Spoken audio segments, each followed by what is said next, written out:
YouTube nous la met encore une fois. They ask you how you are, you just have to say that you're fine when you're not really fine, but you just kind of get into. Bon, d'abord, posons le contexte. Donc Logan Paul, un gros youtubeur américain de presque 16 millions d'abonnés, fait un voyage au Japon, donc en ce moment, tu vois. Bon, comme ça, un youtubeur un peu vlog et tout, il fait forcément des vlogs. Sauf qu'en fait, le truc, c'est que c'est un gros connard, en fait. Et il fout le bordel partout, mais vraiment partout. Il est carrément irrespectueux, tout ça. Un mec bien insupportable. Donc là, par exemple, en gros, là, il achète une Game Boy Color, une Game Boy Pocket, qui a l'air d'être en super état, tu vois. Donc là, voilà, il la teste. Et elle marche pas.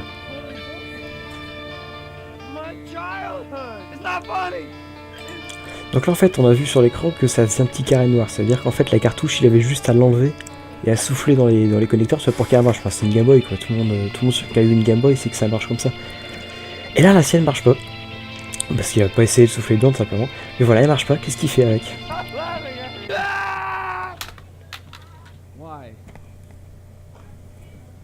Pourquoi tu fais ça ?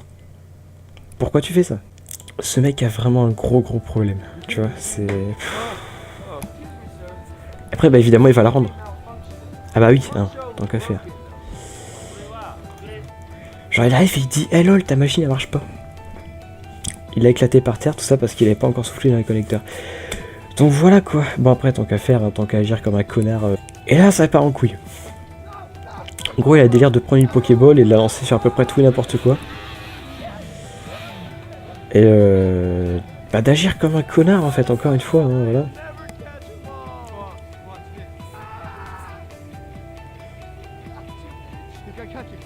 Et voilà ça, regarde-moi ça. Regarde-moi ça. Il en a ras le cul. Il en a ras le cul de tes conneries. Regarde-moi ça. Mais attendez, il y a pire. Ah oui, bah oui, hein, sinon c'est pas drôle. En gros, il arrive à un endroit qu'il reconnaissait, tu vois, en fait, il a déjà été. Et il a pris une photo, il s'était mis en caleçon, il s'est pris en photo au milieu de la rue, enfin de la rue normale. Tout le monde fait ça, bien sûr. Et donc, bah, quand il revient, il refait.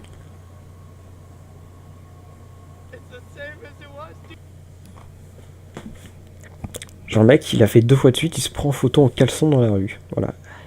Tu sais qu'il y a des gens qui se font emprisonner pour moins que ça. Non mais c'est grave là, enfin bref. Bon là voilà, c'était juste une seule vidéo, hein, parce qu'en fait il en a fait quasiment une par jour, dans laquelle il agit comme un FDP comme ça, genre il y en a une, il prend des poissons, il fout le bordel avec, il les pose sur le capot d'un taxi à la fin. C'est un gros merde, il fout le bordel en fait, il vient là, il fout le gros bordel. Et bah voilà, en fait là où je voulais en venir, c'est qu'il y a 3 semaines, à peu près il y a 3 semaines, il a fait une vidéo en fait dans laquelle il va camper dans la forêt d'Oakigahara. Donc c'est une très grande forêt qui entoure le mont Fuji. Cette forêt a la réputation assez triste d'être un endroit dans lequel beaucoup de Japonais viennent mettre fin à leur jour. On l'appelle même la forêt des suicides, c'est dire. Et le gars, il se dit tiens, je vais passer une nuit avec mes potes dans la forêt parce qu'elle aurait une réputation de forêt hantée, d'après lui. Devinez quoi ? Il trouve le corps d'un Japonais pendu à un arbre. Et bah il a fait en vidéo quoi. Il a fait en vidéo, il a pas arrêté le vlog, non. Voilà, là je vous mets la miniature, hein. Voilà quoi. Il montre un mec pendu à un arbre. Il a caché le visage mais on le voit très bien quoi, tu vois. Non puis bon, tant qu'à attirer des vues, hein, on peut faire une bonne grosse miniature bien sale qui donne bien envie de cliquer, hein, pourquoi pas après tout. Surtout que dans la miniature il fait un peu ce genre de tête, mais pendant la vidéo il est plus de ce style là en train de se taper une grosse barre, tu vois, donc voilà. D'ailleurs le sac qu'on voit là derrière, c'est le sac qui appartient à la personne qui s'est suicidée. Bon bien évidemment la vidéo originale a été quasiment introuvable, hein. Il y a peut-être quelques re-uploads originaux qui tournent sur internet, mais franchement je vous conseille pas d'aller voir. Je vous conseille pas d'aller voir, parce que bon, autant dire que le gars il était vraiment très proche du japonais qui s'est pendu, tu vois. J'aurais filmé ses mains, tout ça qui était un peu refermé comme ça, violette et tout, c'est assez horrible. Mais bon, au final, il supprime cette vidéo-là, évidemment. Et il fait une vidéo d'excuses qui dure quelques secondes, tu vois, enfin quelques minutes, mais genre 3 minutes maximum. Mais non, c'est déjà trop tard, hein. Du coup, bah après une semaine, YouTube en fait répond sur Twitter. Une lettre ouverte à notre communauté. Beaucoup de vous ont été frustrés avec le manque de communication récemment. C'est pas que pour ça qu'il y a des manques de communication, mais bon, ça va passer. Et vous en avez le droit, vous méritez de savoir ce qui se passe. Comme beaucoup d'autres, nous avons été énervés par la vidéo qui a été partagée la semaine dernière. Le suicide n'est pas une blague et ne devrait pas non plus être une force attirant des vues. Cette chaîne a violé nos règles de la communauté et nous avons agi convenablement. Et attendez-vous à des conséquences plus grandes. Ça nous a pris beaucoup de temps à répondre, mais nous avons écouté tout ce que vous avez pu dire et nous ferons en sorte à ce que ce genre de vidéo ne soit plus véhiculé dans le futur. Nous prendrons des mesures pour faire en sorte à ce qu'une vidéo telle que celle-ci ne soit plus en circulation dans le futur. Donc bon, la solution d'après moi, ça serait déjà de bien lyncher Logan Paul parce qu'il le mérite. Et de peut-être faire en sorte à ce que les vidéos des plus gros youtubeurs soient plus vérifiables et plus sanctionnables facilement. Et au final, non, ils l'ont retiré d'un programme qui les met plus facilement en tendance et en valeur, quoi. Et les monétise aussi plus facilement, donc les gros publicitaires, tout ça, vont plus mettre de pub sur sa chaîne. Ils l'ont enlevé de son programme, et ils ont annulé son film sur YouTube Red. C'est tout. Alors vous avez baisé PewDiePie pour un gros mot qu'il a lâché par inadvertance sous l'effet de la colère sur un jeu. Et à côté de ça, vous allez juste moins monétiser Logan Paul pour avoir filmé un cadavre pendant la forêt pendant 15 minutes. Ah, le favoritisme, bah écoute, nickel, installe-toi là à côté du mec pendu.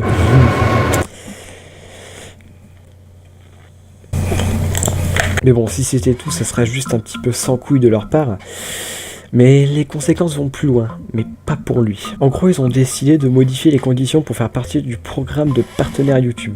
En gros, il fallait être partenaire pour avoir le droit de faire des vidéos de plus de 15 minutes, pour pouvoir avoir le droit de mettre une miniature personnalisée, tout ça, pour faire des lives, mais surtout pour être monétisé. Et récemment, ils avaient fait un espèce de seuil qu'il fallait atteindre, genre 10 000 vues au total sur toute ta chaîne pour pouvoir monétiser tes vidéos.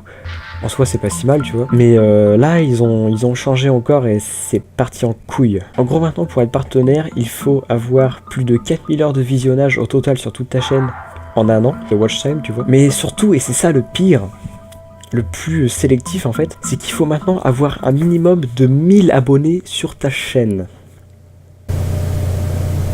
Wow, YouTube, qu'est-ce que tu nous fais encore là? Bon, on va voir sur Social Blade hein, pour avoir une estimation de quand est-ce que j'aurai les 1000 abonnés.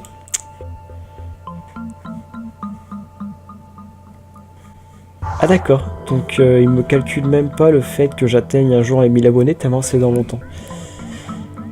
Ouah, ok. 468 jours pour 500 abonnés.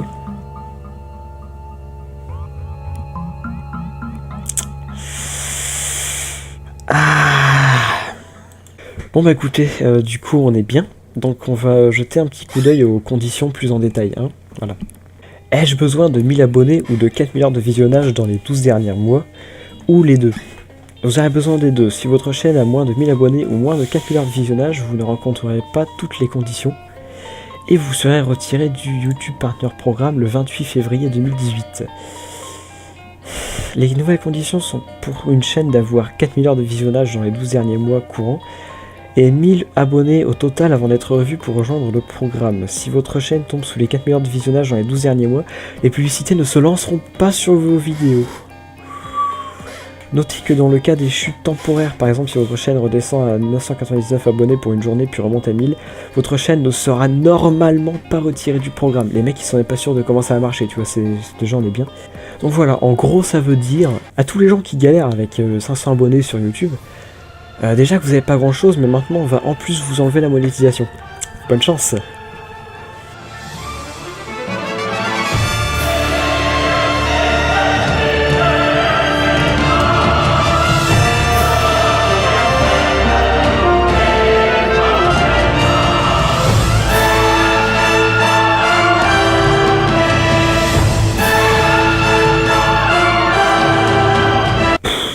C'est plus ou moins la fin des nouveaux arrivants sur cette plateforme, les gars, nous. Hein. Ils ont aussi dit que si vous étiez partenaire avant mais que vous n'allez plus l'être, en théorie vous ne perdrez pas les fiches sur le côté de la vidéo, Creator Studio, les URL personnalisés, les miniatures personnalisées, les écrans de fin, c'est ce qui remplace les annotations, les flux en direct, donc les lives, et les mises en ligne planifiées et YouTube Analytics.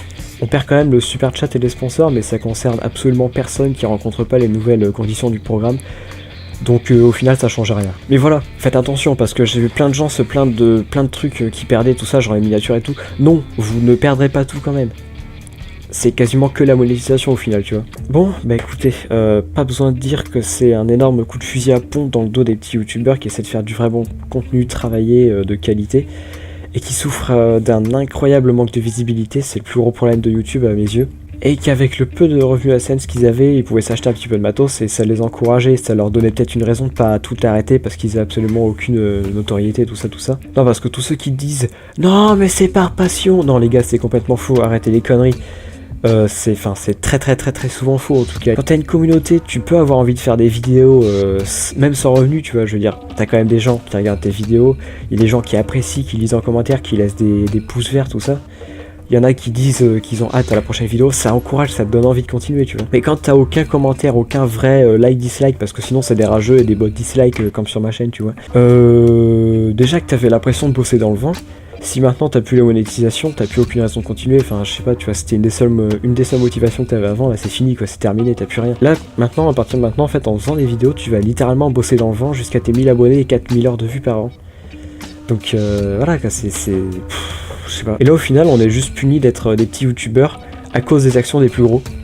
Ça n'a aucun sens. Et puis bon, même si c'était des petites chaînes qui publiaient des petits contenus choquants comme ça, leur enlever les 50 € par an qu'ils gagnaient avec AdSense, c'est pas ça qui va les empêcher de publier ça.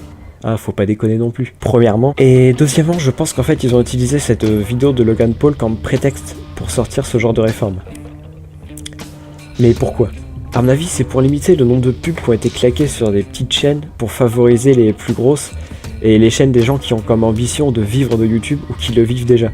Ce qui est une bonne chose, hein, me faites pas dire le contraire. Puis regardez, on en est à un point où des youtubeurs assez connus, comme regardez par exemple le Mad Podcast et Psychosos, qui doivent sortir des packs complètement bidons pour essayer de se faire de l'argent sur le dos de leur communauté, tellement ils en ont plus avec leur chaîne, tu vois. Est-ce que ce serait pas plus juste de créer un équilibre plutôt que de creuser les inégalités au final? Non mais tout de même, je pense que ça fera un peu frein à tous les futurs cancers qui veulent se lancer sur YouTube juste pour faire du pognon facilement à coup de vidéos top, réactions et pranks. Mais bon, beaucoup trop d'handicapés regardent ces conneries et malgré tout, il sera probablement monétisé après les prochains mois, donc ça sert pas à grand chose au final, je pense.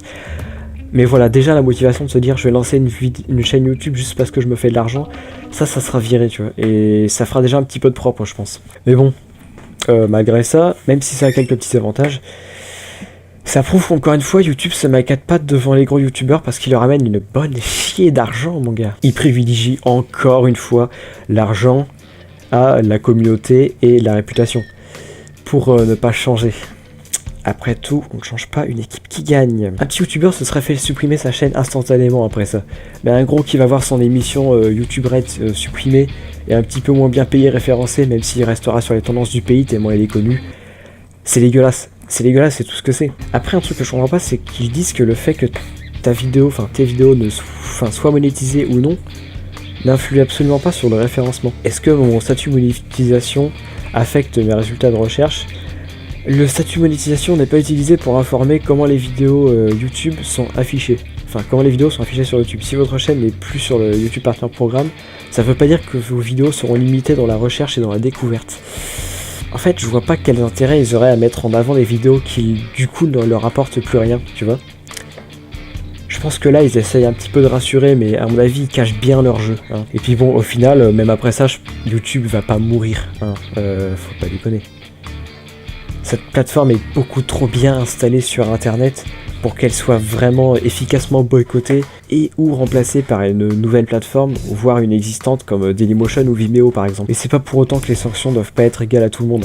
Je veux dire, un petit youtubeur qui perd sa chaîne parce qu'il utilisait un extrait de vidéo, c'est arrivé plusieurs fois. Hein. Mais un gars qui montre un cadavre pendant 15 minutes sur sa chaîne, ça l'affaiblit à pleine. Sans déconner. Enfin bref, j'espère que cette vidéo vous aura plu, j'espère que vous l'aurez apprécié. N'hésitez pas à mettre un petit j'aime en dessous, ça fait plaisir et ça aide pour le référencement. Ils sont pas affichés mais ils comptent quand même, vous inquiétez pas. Abonnez-vous pour ne rien rater des futures vidéos et des futurs lives. Personnellement ça me change pas grand chose dans mon implication sur ma chaîne, étant donné que la seule vidéo qui me rapportait était celle de la terrasse. Mais bon, du coup, ça c'est plus le cas, donc ça fait bien chier. Mais bon, je ferai surtout des lives, parce que les vidéos, c'est un peu chiant. Hein, je vais pas vous le cacher, moi, ça me fait un peu chier de faire des vidéos. Je préfère vraiment partir sur des lives, c'est carrément plus convivial, c'est plus intéressant à faire. Sur ce, moi, je vous laisse. C'était Tocram 2, à plus tard, et surtout, portez-vous bien. Mais surtout, n'arrêtez jamais d'apprendre tant de minutes.